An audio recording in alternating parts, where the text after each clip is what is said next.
everyone, and welcome to Money Matters. My name is Joy Malete, and Money Matters is an interactive show that aims to educate our viewers on their consumer rights and provide advice relating to money. Do you perhaps have a money-related problem or issue that you would like advice on? Do contact us and we should be able to provide you with some expert advice. And lined up for today's discussion is a topic that we all dread. We're talking finances, money. Do you have a budget? Are you teaching your children how to budget? Well, we'd like to hear your views and comments, so please do interact with us on Facebook and Twitter using the hashtag MM on SID, that is MM on SID. And today on the show, to help us unpack a little bit on this topic, is our brother, Mr. Titi Mashao. Mr. Titi Mashao, welcome to the show. How are you, sir? I'm good, thanks, Joy. Thank you for having me. I'm happy to be part of you guys. It is such a pleasure to have you with us. We are discussing quite a very sensitive topic. Sure. I say sensitive because we dread talking about money, right? Yeah. We use it on a daily basis, but we hardly ever really engage and assess whether do we really have a good relationship with money. And I think after today, we really want to just make sure that our viewers, at least from a base level, understand what it is to manage your finances properly. Sure. And maybe just to start off, what is financial management? Well, financial management, in a simpler term, is that it's when one actually finds a way of understanding where they are actually spending their money at. So you're managing your finances in a certain format, like maybe there would be things that you'll be allocating to actually manage your finance. So we look at various factors such as a budget, factors such as investment versus or your assets versus your expenses, your investments, are you spending more or do you have more debt and all of that. So there are various aspects in which we look at when we talk about financial management. So it's quite broad, ne? It's quite broad. And why is it important that we as individuals actually manage our finances properly? What is the importance of financial management in one's life? Well, like any other person that manages their actual being, when you wake up, there are set things that you actually do for the day. You wake up, you go take a bath, you go brush your teeth, you dress up, you do all of those things. So that is a body management. So we also need a financial management. Yes. So there are set rules that you need to set for yourselves. Like I said, a budget. You need to understand where is your money actually going to, and for you to actually understand that, you need to prioritize certain things and then look at the things that are actually chowing out your money out. I sometimes get confused when people say, I just woke up, I earned an income and I don't know where my income went to. So it already tells you that those people, they don't know anything about their money. They haven't budgeted. They are not planning anything in as far as their finances are concerned. So if you work, the main priority for you is you should manage your finances quite well. And for you to manage your finances quite well, you should be knowing where you're spending your money and where your money is not going to. That's quite true. So we have to actually have a relationship, make time for your finances. Essence, yeah, in essence. And I think often people confuse having money with being financially literate. Yeah. Right? So because I have money, therefore, I'm assumed to know about money. Yeah. Is there a difference, right? Can I be financially illiterate while I have money? And what actually informs that? Yeah, you'll be very surprised. Most of the high net worth clients that we have, most of them, they really struggle with their finances. You would find that someone is earning X amount of money, $1 million a month, for argument's sake, but their debts they can actually afford. Look at that. So they would want us to assist them in terms of drawing up a budget for them, coming up with a proper financial planning for them, reducing debt for them, a debt management plan for them. So they will call us to actually do that. So it does not literally mean when you have money, so you already have the expertise of money. Yeah. So you need to go through the financial management sitting with people that are experts in as far as that is concerned, like ourselves, financial planners, to actually assist you on how can you be able to manage your finances quite well.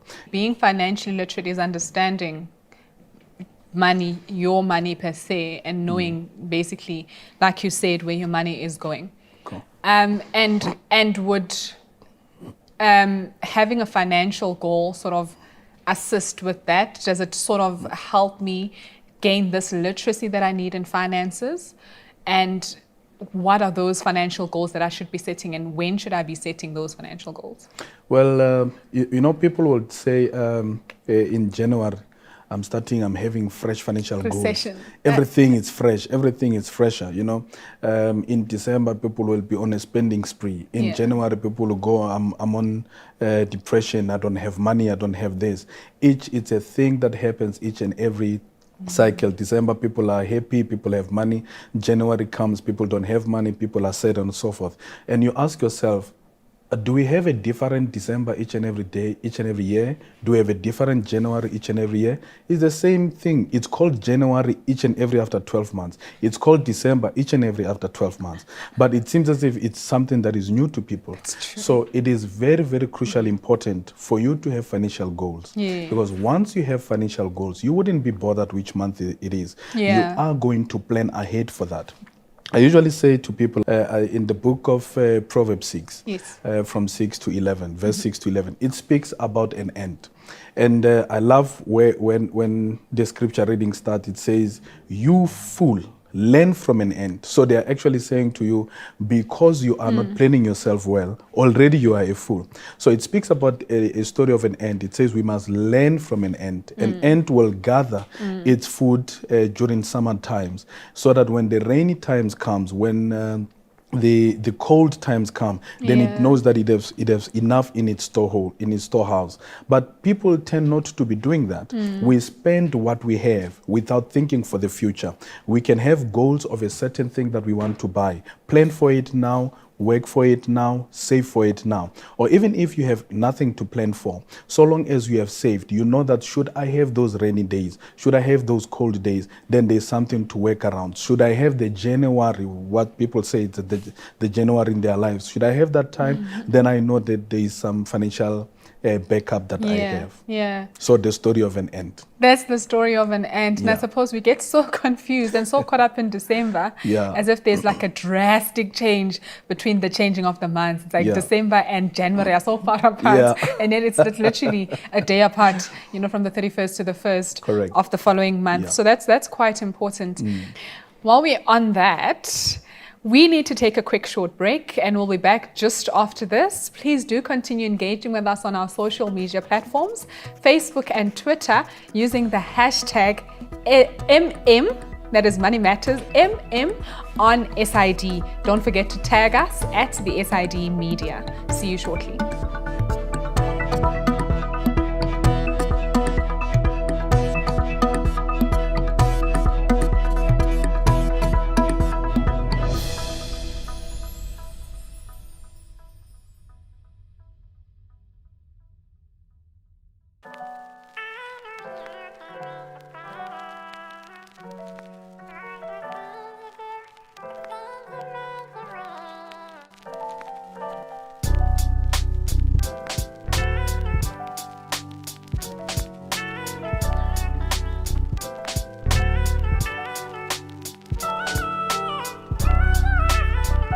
All of these and more on SID Media TV.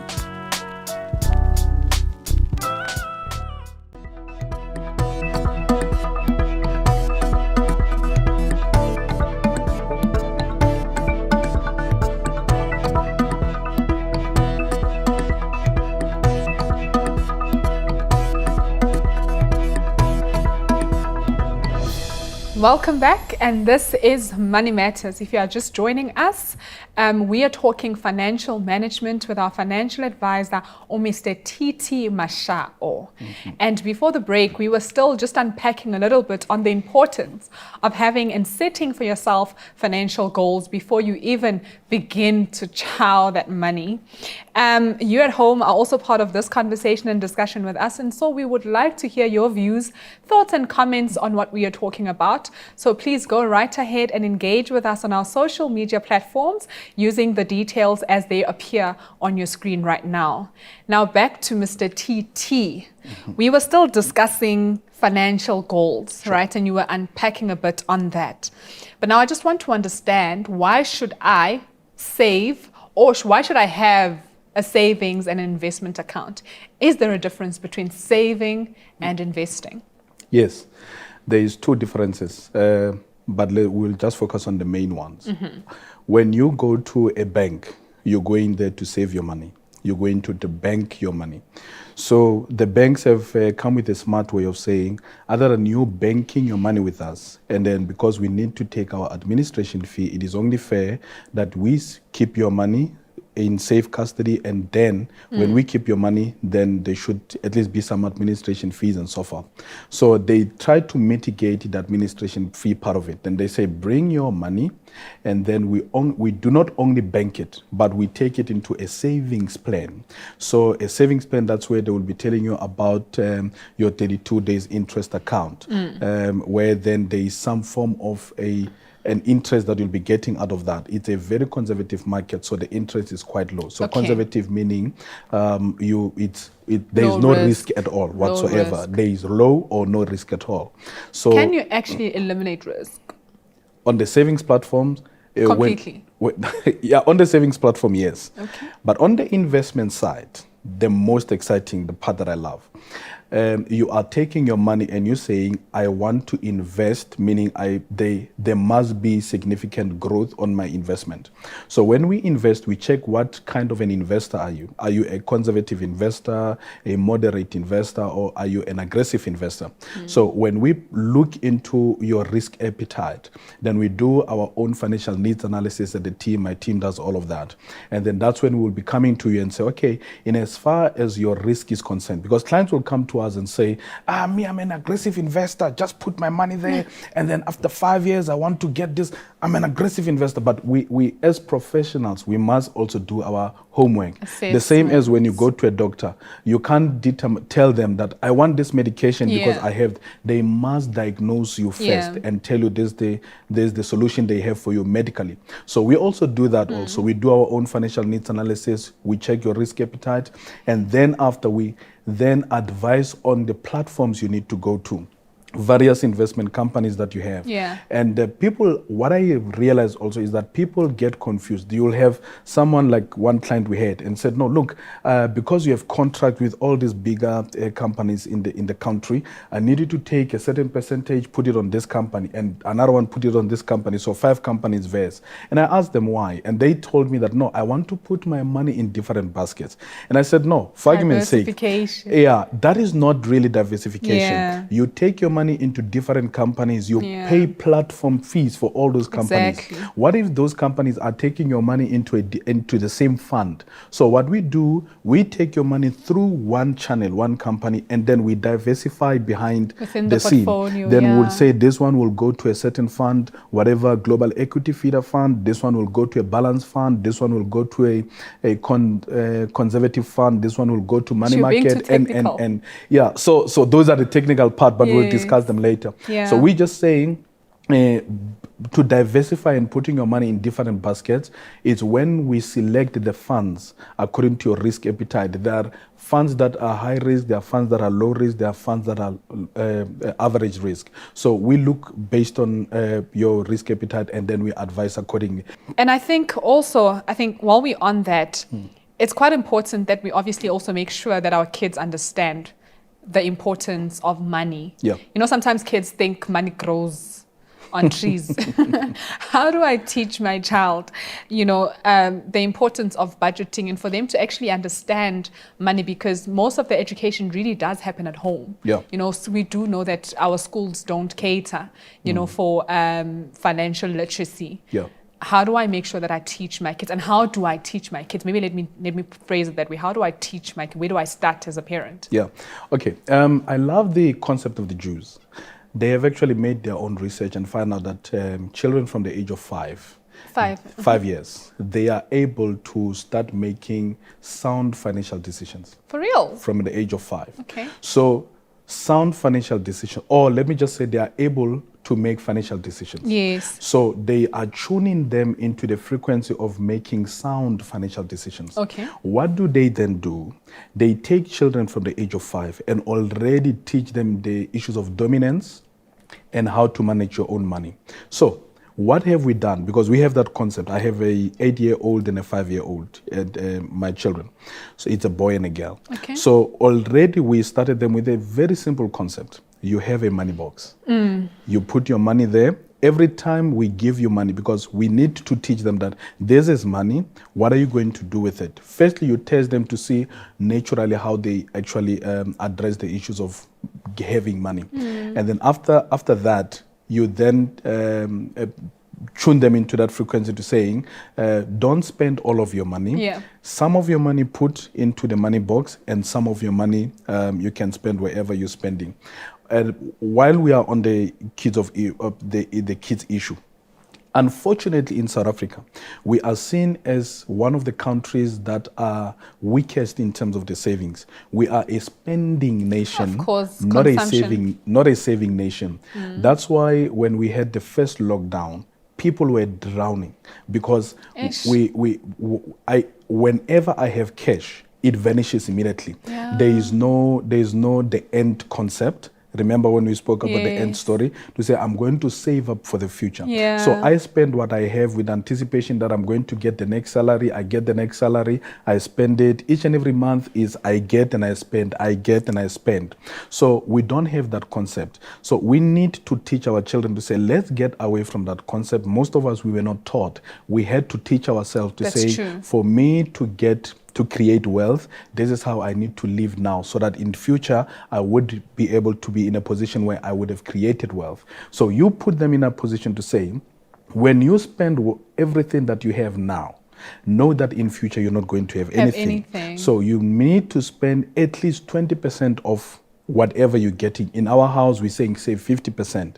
So we're teaching them to say, if you save much, you are likely to live a better financial life in future. That's so true. that's the concept we're trying to give to our children, to say, save as much as you can, so that in future you can be able to have a free financial life. That's true. Financial freedom. Financial freedom. That's We what talk we're looking at. financial freedom. That's quite interesting. And I suppose then again, just before we go on a break, if you can just briefly then touch on the reasons why you did briefly, right, on why people get into debt. Yeah. And that is because of poor financial management. Sure. Would you really agree with that statement, that the reason why people are really indebted is because we can't manage our finances properly? Or is it because I'm not getting enough in the kitty?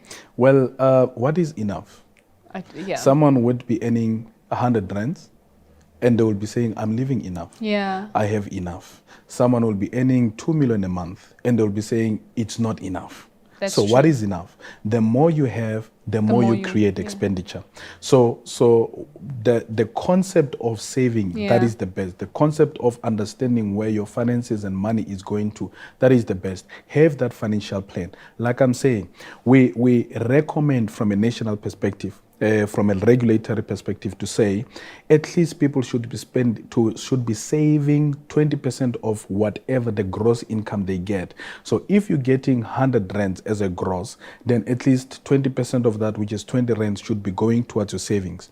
But it is unfortunately not happening. People will be saying, no, I want to earn a certain amount first before I would start saving. When you get to that certain amount, now you are driving a Golf, now you are driving a Mercedes-Benz. A Mercedes-Benz wants you to put in more financial responsibility towards it. You know, the petrol, it's expensive, and many other things. Yeah, please do hold that thought while we go on a quick ad break. We'll be back just after this, so please do continue engaging with us. It's been quite exciting. We are learning a lot about managing our debt, managing our finances even better. So engage with us on our social media platforms using the link on your screen. See you back shortly.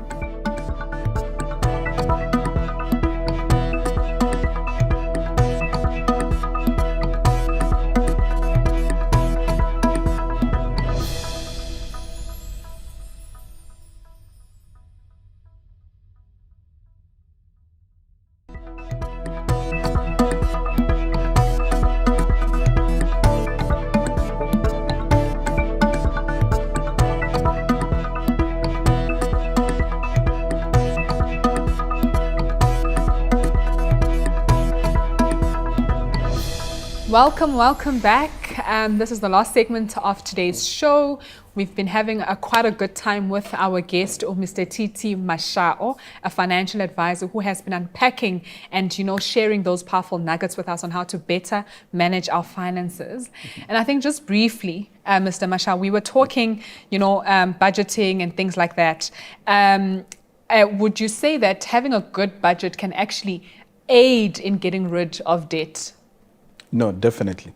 When I sit with clients, I normally ask them, how often do you need to open your eyes when you drive? Yes. It is the same concept. Every time you have a financial responsibility, you must have a budget. So budget is the same as saying, I am taking responsibility and ownership of my finances. For me to can be able to spend on a certain amount, I must have budgeted for it. That's how we even work in my household, because whatever I teach to my clients, it's something that I practice at my home. So I would sit with my wife and would be saying, this is the money that is allocated for our bond, for our cars, for our groceries, for our entertainment, for school fees, for electricity and the likes. And then we'll be saying, this is what will be allocated towards our savings, our investments, and the likes. And then from there, we'll be saying, out of all these, this is the remainder of the amount that we have. Then we have a choice to say, this amount that is remaining, are we going to increase on paying up our bond? What is the benefit for that? Paying more on our cars? What is the benefit for that? Or are we going to increase on our savings? And what is the benefit for that? Yeah. So budgeting is actually taking responsibility and ownership of your finances, because you'll be knowing exactly how much do you spend, where do you spend your money on, and then I can guarantee you now, once you start making a budget, you'll be seeing that you have so many unnecessary expenditures. Exactly. I spend on this 100 rand, as small as it is, but you'll start realizing it is not necessary. And once you have done that, then you see you have chucked out a whole lot of unnecessary things. Now you are sitting with 1,005 on a monthly basis that you are starting to have access to, that you never actually had access to because you never had a budget. And that's true. So once you have a budget, you're going to eliminate a lot of debt, because you are going to know how your finances are consciously managing your money. That's true. And I think what we often forget is that those 20 rands, those 50 rands here and there, when you actually sum them up at the end of the month, it's quite a lot. And we think when we're spending it, it's just 20 rand, it's just 50 rand. Correct. But like you said, that's 1.5 or 50 rands that could literally go towards helping you manage your debt better. That's true. And I think, what key lessons then can we take away from good financial management? Well, key lessons, I would say, start now if you want to know about your money. When do you start? You start now. What do you start? You start saying, I want to allocate a budget. I want to do a budget. You do your own budget. From there, you do your own savings. Because I always tell people that most of us, or most of the consumers, we are more concerned about credit record. I want a clean credit record. I want a better credit record. But there's this fundamental aspect that we always leave, which is creating a wealth record. So wealth record, that is to saying, I'm going to have ownership of my own finances. I'm not going to be dependent on a bank to give me on credit, the bank to give me debt. And the more debt you have, it does not mean you are a good person, because people will say it means you are credited, you are viable in terms of credit. You are good. People can give you credit and all of that. That's not how it works. We check your wealth record. So people must shift their mentality from having a debt or a good credit record to having a great wealth record. So when do you start doing that? You start from starting to set up a budget. Where goes to? How do you spend your money? And then focus on the savings. Because lastly, most people now, unfortunately, when we earn an income, the main thing we look at, we want to check our expenses, especially when people start working. Oh, I want to buy a car, I want to buy a house, I want to buy this. And then after you are left with 50 rand, and that's when you will go like, oh, I want a financial advisor to assist me on can I save my 50 rand. You actually need, the first point should be, how much am I going to save? And then how much am I left with after the savings part? And then this consumption, then that's when you can allocate to the expenses. So the greatest thing, especially to the new professionals, save as much as you can. When do you save? now. You start now. We need to shift our focus from being credit focused to being have a good wealth score. That's what we said, and not a good credit score. And that's quite powerful, right? Sure. Because we focus on building a good credit record. So in other words, we are planning to be good customers to the financial institutions, as opposed to actually building good wealth, so we can continue saving this and leaving a legacy and leaving something for our kids and the future generation. Wow, that was quite powerful. Thank you. Any parting shots and anything that you perhaps want to make sure that if we forget everything about what happened today, what is it that you want to stick in our minds? Yeah, well, especially for the children. Yeah. Because the generation that came, our generation and the ones that came before, we never had the liberty of being told how or to be taught how to actually manage money. And then we are in discussion with the Department of Education now to say, let's put more money education to schools, they have those programs and so forth.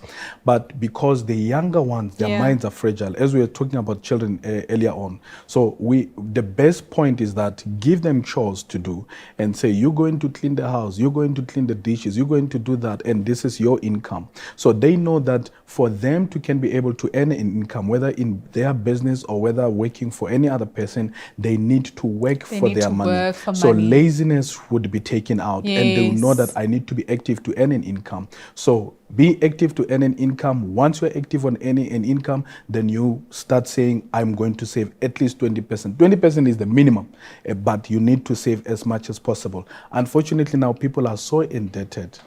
Now make a budget and you will know where your money goes to.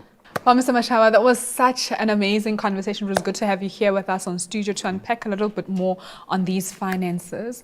Well, unfortunately, we've come to the end of our show today, but it's been quite an exciting episode to talk about. And I think we need to continue having these conversations about money. So please do post your comments, views, thoughts, questions, whatever it is that you may have on our social media platforms using the hashtag MM on SID. That is MM on SID. And please don't forget to tag us at the SID Media.